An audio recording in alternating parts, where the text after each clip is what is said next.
કેમ છો તમે બધા મજામાં થશો? મને ખબર છે તમે બધા મજામાં થશો. હું પણ મજામાં છું. મારે એક નવા વિડીયોમાં તમારું બધાનું સ્વાગત છે. અત્યારે જો આપડે બીજું શું હોય, પરીક્ષા ચાલુ થવાની છે. હવારમાં ઘડીક વાંચ્યું અને અત્યારે જાઉં છું ખેતરમાં ચાળી છોડવા.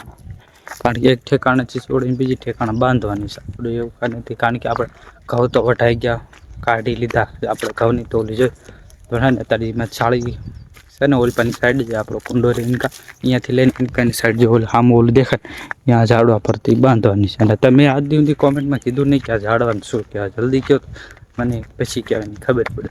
અને જો જાળી રહી ને ઓલું ઝાડું દેખાય ને ત્યાં સુધી એની ઓલપાથી છે ને છોડવાની અને એ છોડીને ઓલપા બાંધી દેવાની છે આમાં. જો અત્યારમાં તડકો પણ બહુ થઈ ગયો છે. સવારમાં ઘડીક વાંચ્યું એટલે મોડું થઈ ગયું થોડું. રાકેશની બધા રહ્યા છે નિશાળમાં.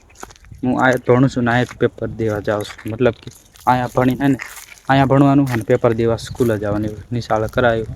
બાકી આખિર પેપર પૂરું થાય ને આ પેપર દઈને પછી બાકી 10મામાં તો રેગ્યુલર જવું પડશે સ્કૂલે, કારણ કે 10 પાસ કરવાનું છે યાર. ગમે તે કરી જો આમાં બી પણ આવી ગયા જો આવા કલર હોતો નીકળો જોઈએ. મારા હાથ બગડશે જો. હા સુગંધ જ આવે. તમને ખબર નથી યાર શું કરું. હા ખબર જ જવા દો જલ્દી વિચારો ને બીજી કોઈ કોમેન્ટ કરવાની મજા આવે. આમાં તો મજા આવશે ને થોડી. બહુ સુગંધ સારી આવશે. કાંઈ નહીં હાલો તો જાળી બાંધવા જઈ. અને તડકો બહુ થઈ ગયો છે. બહુ બીજા બધા જ કરી હજો ભારે તડકો થઈ ગયો છે બહુ એટલે બહુ. કાંઈ નહીં હાલો જલ્દી જાળી છોડો થઈ જવાનું બહુ મોડું. એટલે જો જાળી ચોડવાનું થઈ ગયું ચાલો જો ઓલો જાળી ચોડવાનું હું બ્લોગ બનાવવાની જાળી ચોડે જો આપણે ઓલું ઝાડું દેખાય ને ત્યાં સુધી છોડવાનું છે અત્યારે. બાકી હાંજકની છે ને ઓલપા બાંધવાની છોડી. અત્યારે જ કામ મળ્યું છે ખાલી જાળી છોડવાની. તડકો ન થાય એ કરી લો, કારણ કે મોડું થઈ જશે પછી આપણે તોડું થાય છે એટલે જલ્દી કાઢ લો. અને કુંડામાં કેટલું પાણી ભરાઈ ગયું છે તમને દેખાડું હાલ.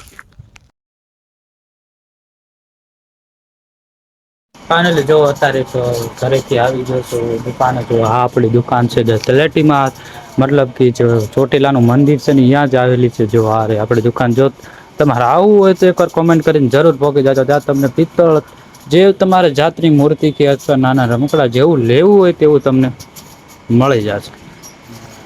ઘરે કામ સોંપવા એમ જ જાતું હું અને મારો ભાઈબંધ બે આવ્યા છે.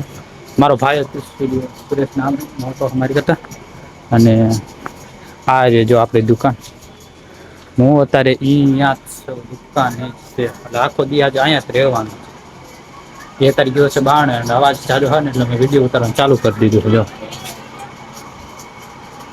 ઘરે મજા નથી આવતી એટલે અહીંયા કંટાળો જાળીનું કામ તો પતાવી દીધું છે અને અહીંયા આવીને તો બહુ મજા આવશે. જો ચોટીલા આવો તો તલેટીમાં કિશન સિરામિક આપણી દુકાને આવવાનું ભૂલતા નહીં. જો આયા હો ન આયા હોય ચોટીલા તો આવો તો ક્યારેક જરૂર મુલાકાત લીજો અમારી દુકાન. ફાઇનલી જો અત્યારે દુકાન જ છે અને જો અત્યારે મોડું નહીં મોડું છે ને આજ તો દુકાન જ મોકલ્યા છે એટલે દુકાન જ છે. ઓલો અત્યારે બહાર ગયો છે હું અત્યારે દુકાન બેઠો. જો પણ આ લેઝર લાઇટનું ને ખરાબ થઈ ગયું. તમારે બેઠો બેઠો હમું કરતો તો ચાલુ જ નથી થતું. જો કે નથી થતી. કેટલી મહેનત કરી ખબર ચાલુ કરે. બાકી આ લેઝર લાઇટ એટલો પાવર રાખે કે આપણે કેમેરા સામો કરી એટલે કેમેરો તો બગાડી.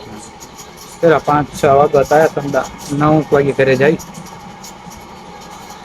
મજા આવી ગઈ. તમે કીધું ચોટીલા આવો એટલે આપણે માતાજીના ડુંગર આવે એટલે કિશન સિરામિકની મુલાકાત જરૂર લેજો. આપણી દુકાન છે જો. જો અત્યારે સાંજ 9 વાગી ગયા છે ને જે અમે અત્યારે ત્યાં જતા ને જો અત્યારે ચોટીલાનો હાલ દેખાડું. અત્યારે રાતનું લાઈવ દેખાડું. હવે આપણે દુકાને પધારી એટલે આપણે ઘરે નીકળી જાય જલ્દી. જો અત્યારે હાલ તમને બાણ જઈને દેખાડું હાલ. बेली सी राहों पे ले चले मुश्किलों में ये डाले